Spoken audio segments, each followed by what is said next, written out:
There was a tunnel entrance not far from where my dad worked. My friends and I always wanted to explore it, but we were too scared to try.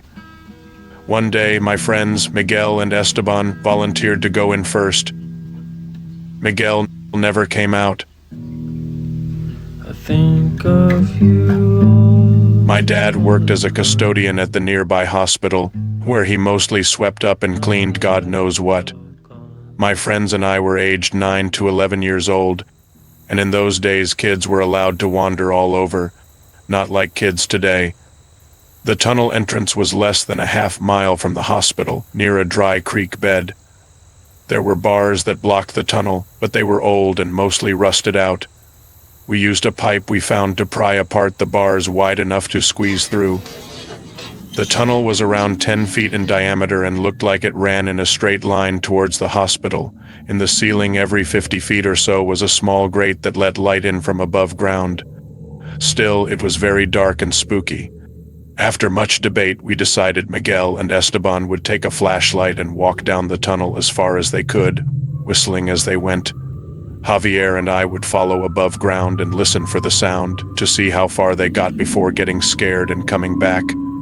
So in they went, whistling some melody and giggling. Javier and I ran up the hill to the first grate, then the next.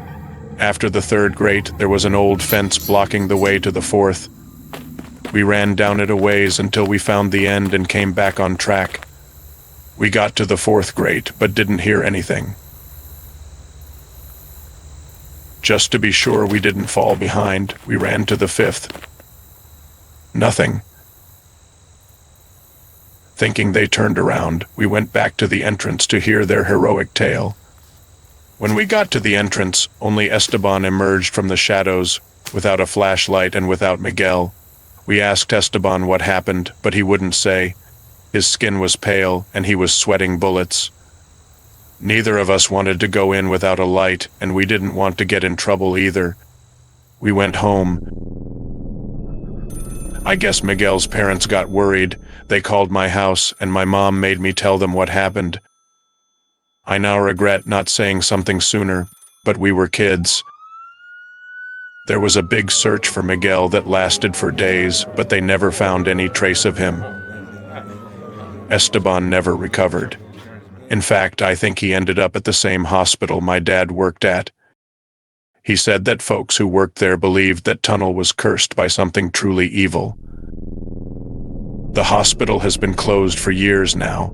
I don't know what happened to Esteban, but he must have been shipped off somewhere else if he's still alive. I think the tunnel is still around, but I haven't lived there since I was a kid.